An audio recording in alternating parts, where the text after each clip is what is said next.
Salve pessoal, seja bem-vindo e seja bem-vinda a mais uma aula de física. Hoje eu quero falar sobre decomposição vetorial, uma ferramenta que você vai usar em 99,999% aí das questões de física, velho. Então bora lá para a lousa para a gente entender o passo a passo de hoje. Bom, tô supondo aqui que você já tem o domínio do que são grandezas escalares e do que são grandezas vetoriais, tá certo? Eu vou partir aqui da ideia que você já sabe fazer soma, subtração de vetores, enfim.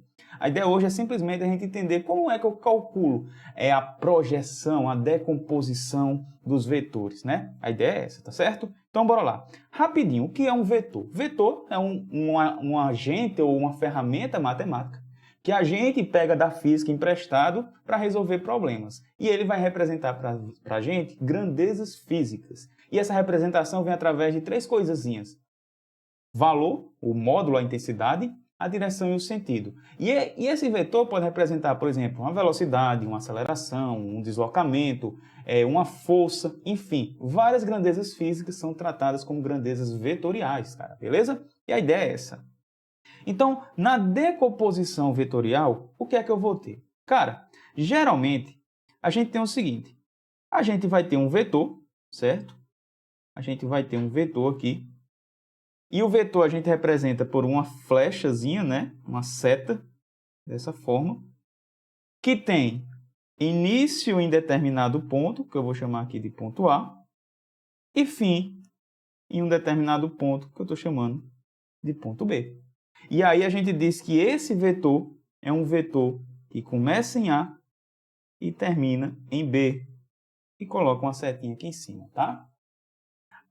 O tamanho desse cara, o tamanho aqui, ó, desse carinha, vai representar para a gente a intensidade dessa grandeza que eu estou querendo representar, tá? Então, a gente diz que isso daqui, ó, é o módulo do vetor AB, a intensidade, o valor dele, não é isso? A direção de atuação é uma reta que passa pelos pontos A e pelo ponto B. E o sentido aqui, no caso, ele começa em A e termina em B. Então, o sentido é de A para B. Toda direção possui dois sentidos, de A para B ou de B para A, tá? Então, rapidinho aqui, só para a gente ter uma noção prévia do que é um vetor, tá? E aí, pessoal, qual é a ideia? Percebe que esse vetor ele nem está na horizontal, nem está na vertical. E quando a gente vai trabalhar com algumas operações na física, alguns problemas, fica muito mais simples a gente decompor, trabalhar com esse problema no eixo horizontal e no eixo vertical de forma separada, tá? E a ideia é essa. Então vamos vir aqui. Eu vou pegar um plano cartesiano, x e y, certo? X e y. E eu vou colocar o meu vetor na origem desse plano. Então, começa aqui na origem e vai até um determinado ponto. Vou chamar esse vetor de vetor V, tá? Vzinho aqui. Ora, então esse vetor tem um tamanho, tem uma direção e tem um sentido, tá? Perceba que esse vetor ele está inclinado com um certo ângulo aqui, ó, em relação ao eixo x. Eu vou chamar esse ângulo de θ, o ângulo de inclinação do meu vetor. Então, qual é a ideia da decomposição? É a gente dizer o seguinte, ó, parte desse vetor aqui em vermelho, ele vai estar aqui, ó, no eixo x. Ah, então quer dizer que desse vetor vermelho aqui, ó, parte dele está na direção horizontal, no eixo x. Então, eu estou projetando, é como se fosse a sombra do vetor no eixo x. Eu vou chamar aqui, ó, Vx é o vetor que está na direção x. Parte desse vetor está na direção y, no eixo y, direção vertical. Ah, professor, agora ficou fácil. Quer dizer que eu venho aqui, ó, e parte desse vetor eu jogo aqui na direção do eixo y. Vou chamar de Vy. Tá aqui, show de bola. Então perceba, eu tenho dois vetores, Vx e Vy. que quando eu faço a soma desses vetores, ele me dá como resposta o vetor V. Então, o que é que eu estou fazendo? Em vez de fazer uma soma de vetores, Vx e Vy, para dar V, eu estou pegando V e dividindo, decompondo, projetando ele em duas direções, x e y. Estou trocando um vetor por dois. De início parece um pouquinho, vai complicar minha vida, mas não vai. Vai facilitar nossas contas no problema de matemática.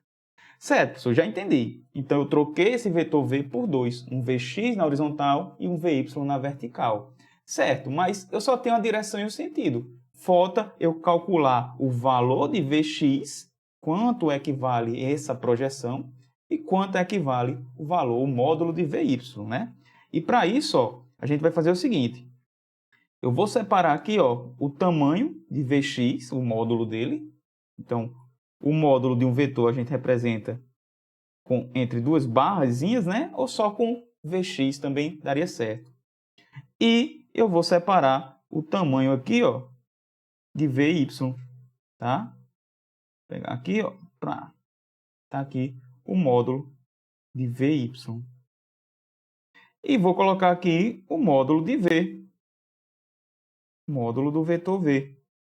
Eita, professor, e o ângulo está aqui, o ângulo θ, não é isso? Não mudou. Menino, eu já vi essa figura em algum lugar por aí. Vocês já trabalharam esse negocinho aqui, cara. O que é isso? Que figura geométrica é essa que eu formei aqui?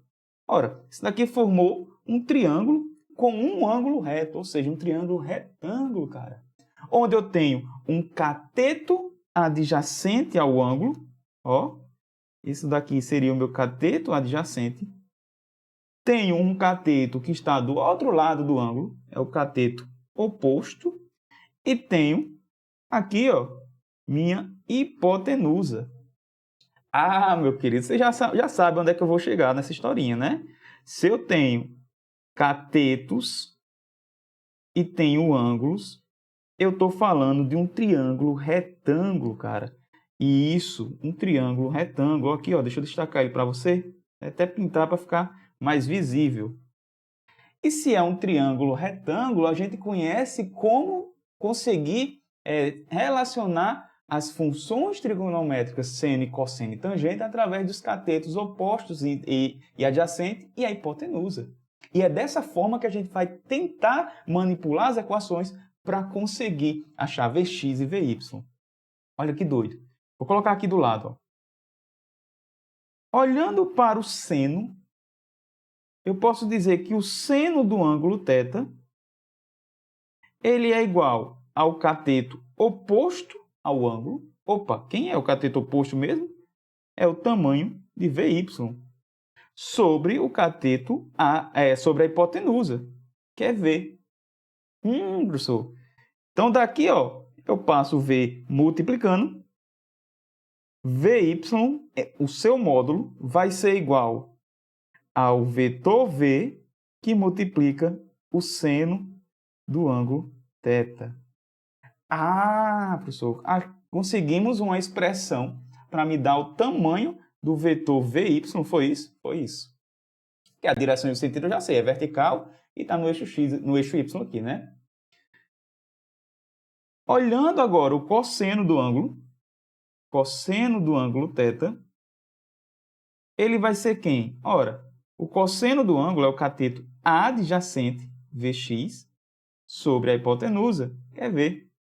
Daqui eu posso tirar que Vx vai ser igual ao vetor V vezes o cosseno do ângulo θ. Então aí, pronto, achamos duas equações, uma para calcular o Vy, outra para calcular o Vx. Cara, sensacional, né não? Olha que doido isso.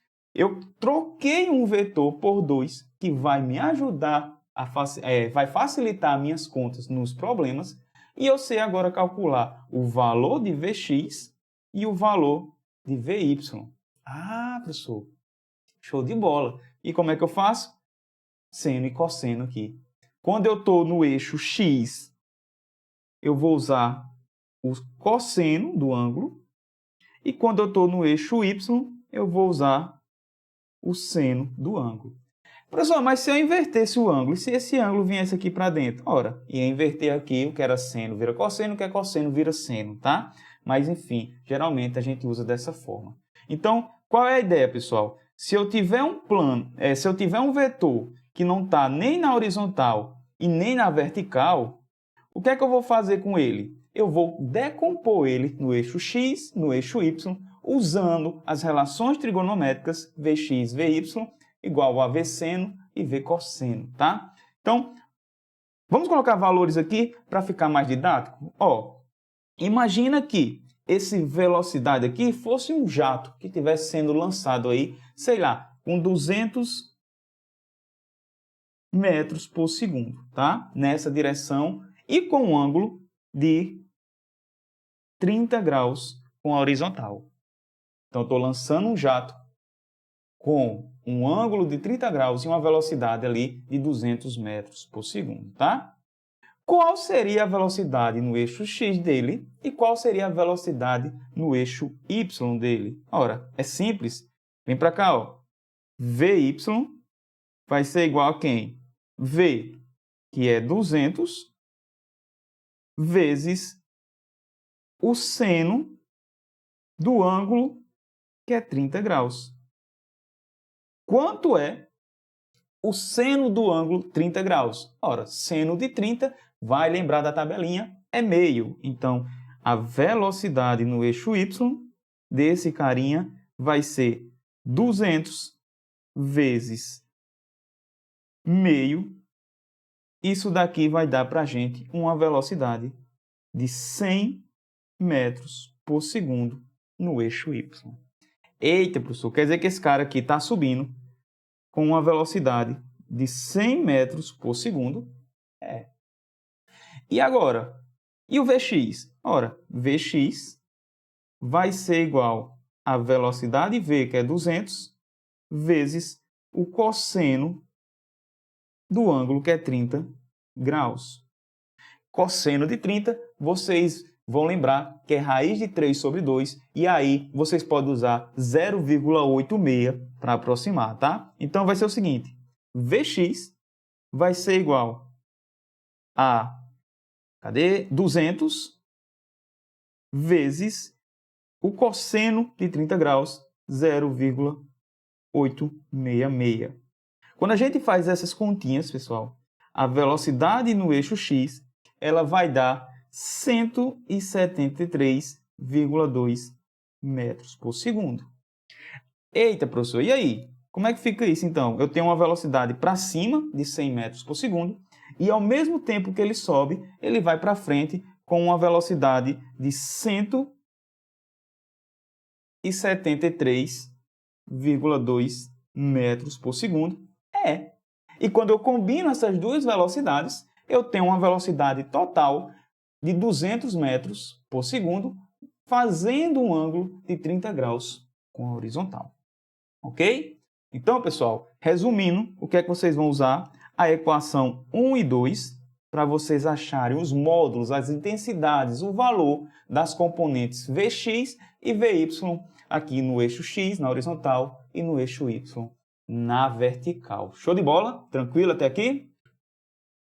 Então, por hoje é isso. Espero que vocês tenham gostado, espero que tenha dado para entender um pouquinho. E a ideia é não só vocês decorarem essas expressões, mas mostrar para você que você pode muito bem deduzir elas de forma simples, para que você não perca tempo tentando memorizar essas expressões aqui, tá certo? No mais, você já sabe, curta o vídeo, se inscreva no canal, cara, dá aquele gostei aí e ajuda a compartilhar para esse vídeo ajudar cada vez mais pessoas. Vou deixar um videozinho aqui de uma aplicação que a gente usa aqui na decomposição de forças, no equilíbrio de forças, e vou deixar outro vídeo aqui para vocês trabalharem um pouquinho da dinâmica aqui das leis de Newton. Forte abraço, nos vemos na nossa próxima aula.